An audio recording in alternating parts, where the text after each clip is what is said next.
This morning, a painful recovery for the victims and the entire community after investigators say a man used a makeshift flamethrower and shouted "Free Palestine" during an attack in Boulder, Colorado, on a march calling for the return of Israeli hostages still held in Gaza. It is clear that this is a targeted act of violence, and the FBI is investigating this as an act of terrorism.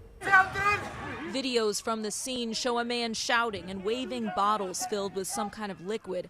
Authorities now identifying the suspect as 45-year-old Mohammed Sabri Solomon. Two senior law enforcement officials say he's an Egyptian national and that while the investigation is in the early stages, he appears to have acted alone.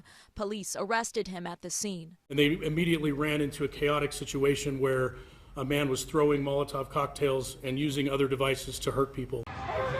Witnesses joined in, rushing to help the 8 victims between the ages of 52 to 88, some with very serious burns. I was just like, how can I help? And they had like really bad burns all up on their legs.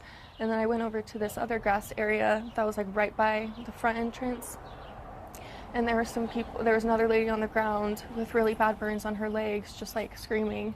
The attack follows the deadly shooting less than 2 weeks ago of 2 Israeli embassy staff members in Washington, D.C., after which investigators say the suspect shouted that he did it for Gaza. And as the war there between Israel and Hamas drags on, both anti-Semitic and anti-Muslim hate crimes are on the rise. In Washington, Alice Barr, NBC News.